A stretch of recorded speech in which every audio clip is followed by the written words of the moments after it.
Before you begin this video, I want to warn you that there is nothing clickbaity about its title or funny about its content. What you're about to watch approaches a very serious topic that may not be appropriate for all viewers. No graphic images will appear, but the content of this reflection may be unsuitable for children or triggering to those who have experienced abuse. Just so you know. Like many people in the age of the internet, I used to have a fairly laissez-faire approach to pornography. Sure, its content was clearly obscene, something that people should probably avoid, but what grounds does anyone have to censor it? If an adult wants to watch consenting adults perform sexual acts on one another, it may be weird, it may be against our Christian values, but it's not criminal. It's just obscene free speech. Ultimately, no one is getting hurt by watching smut in the privacy of their own homes. Or so I thought. The more that pornography and its effects are being studied, the more people are realizing that this could not be further from the truth. Many people are hurt by this industry. It starts with the psychological effects on the viewer. Everyone knows that pornography presents a fantasy world, that it creates scenes that are far from the way things actually work. This greatly distorts one's approach to sex and relationship with others. In one study, a review was done of some of the most popular pornographic videos. 88% of them contained violence against women. Even worse, in 95% of them, the women responded in a neutral or positive manner, subtly linking arousal and violence in the viewer's brain. That is a problem that hurts people. As you can imagine, this creates a major problem for men trying to find loving, lasting relationships with women, as their view of women is largely distorted, but it's also the cause of tremendous pain in women as well.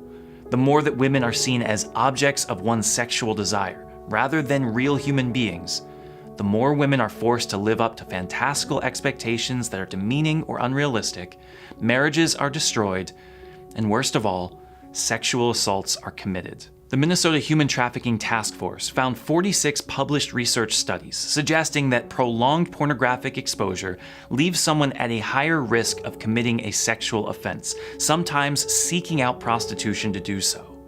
In one study, 80% of survivors of prostitution say that clients showed them pornography to illustrate what they wanted. While pornography as a single factor doesn't cause people to become more violent or seek out prostitution, it is certainly a catalyst in some. But this is not the case for everyone, you say. Just because some people aren't mature enough to process what they're watching doesn't mean that the content itself should be banned. What's the often quoted line from Mark Twain? Censorship is telling a man he can't have a steak just because a baby can't chew it. Regardless of how people may abuse it themselves, pornography is nothing more than freely consenting actors playing a role. They are free to choose what they want to do, and clearly, they enjoy what they're doing. Right? Sadly, this is not always the case. Search for testimonials of people who got in and out of the business freely, and you will find the same sorts of statements over and over again. It was often painful. I was pressured to do things I didn't feel comfortable doing. I often felt degraded or abused. What you were watching on that video was me being raped. Even for those women who freely choose to be a part of this line of work, who sign up to be filmed having sex, the experience is not always pleasurable. Some shoots may be glamorous, some even romantic, but in order to get those gigs, you have to submit yourself to other ones that are highly abusive. Ultimately, very few get those nice roles. Most of the rest are left to be degraded and dominated on camera. But they chose that, didn't they? And they can choose to leave. No one is forcing them to do anything they want, and on top of that, they're getting paid to do this. Right? Not always. One of the biggest fantasies in the pornography industry is that everyone appearing on camera is a freely consenting adult that chooses to be there. This, unfortunately, is not the case, and truly where things get awful. Stories abound of women who began doing pornography, not because of a free choice they made, but because of force, fraud, or coercion. Some are filmed against their knowledge or will, having their image exposed to the internet without any consent or remuneration. In more than a few cases, women answer calls for modeling jobs, are secretly drugged during the shoot, and are raped on camera. If a producer likes the woman and wants to get more from her, he can hold on to the video, threatening her with blackmail to get more scenes. In cases where the model is an immigrant, especially when they don't have proper documentation, their identification can be withheld or proper citizenship promised in order to get them to keep working. In many cases, the women that appear in pornographic films are not freely consenting actors. They're prostitutes, forced by their pimps to perform sexual acts on camera, essentially making double the profit for the pimps. Given its illegal and secretive nature, it's impossible to know how often this occurs, but one study found that approximately 1/3 of the victims of prostitution at a recovery house had been used in the production of pornography. 1/3. And here's the thing. They all look just the same as any other freely consenting actor, don't they?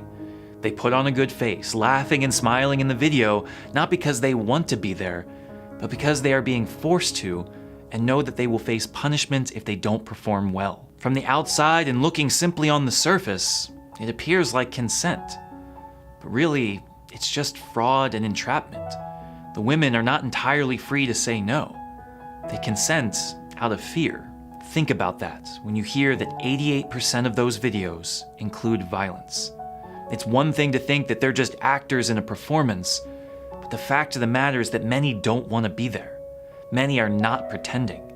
They are actually getting abused, actually getting raped on camera.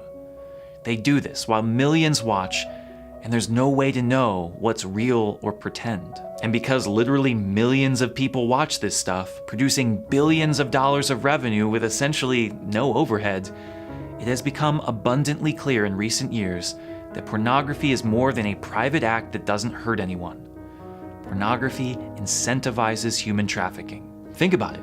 If pornography makes one more susceptible to committing sexual offenses and seeking out prostitution, then there is an inherent benefit for human traffickers to play a role in both industries, driving demand by increasing the supply. And whenever there's a demand for trafficked young adult women, brace yourself, the demand for trafficked children is soon to follow. In 2013, teen porn was searched roughly 500,000 times on Google every single day. That's 182 million searches a year for what most certainly amounts to pornographic images of underage women. And that was 7 years ago. So you know the number is surely higher today. Even more impossible than determining whether a video contains consensual or forced sex, there's a question in millions of videos of whether or not one is actually watching child pornography, which is just utterly horrifying and devastating. But pimps don't care. Traffickers aren't bothered by this.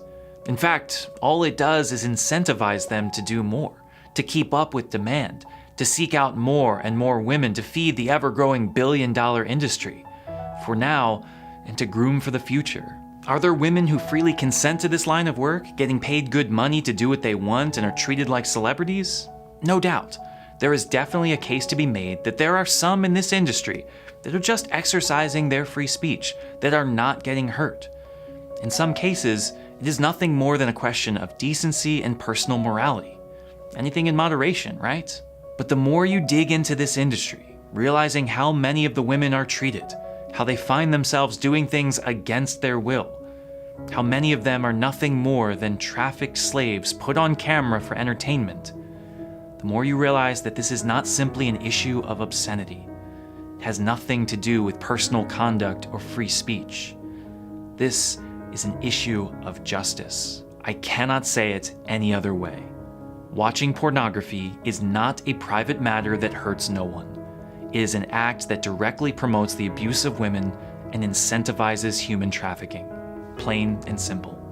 The more people watch, regardless of their intention, the more women will be trafficked. If you're looking for a reason to kick this habit, something beyond yourself to think about when you're tempted with this ugly vice, I beg you to remember that there are actual people on the other side of the computer screen. Even though they may be doing everything that we want them to do, smiling and laughing and acting like they want everything that happens to them, this is a fantasy. Remind yourself of that over and over again. This is a fantasy. This is not real. These are real women, children of God, many of whom do not want to be there. Some of them are straight up slaves. Remember that. Remember them. Remember that this sin is not simply about the lust that is in your heart that affects you and you alone. It's about feeding an industry that abuses, rapes, and even enslaves women for our benefit. The porn industry hurts a lot of people. I say, no more.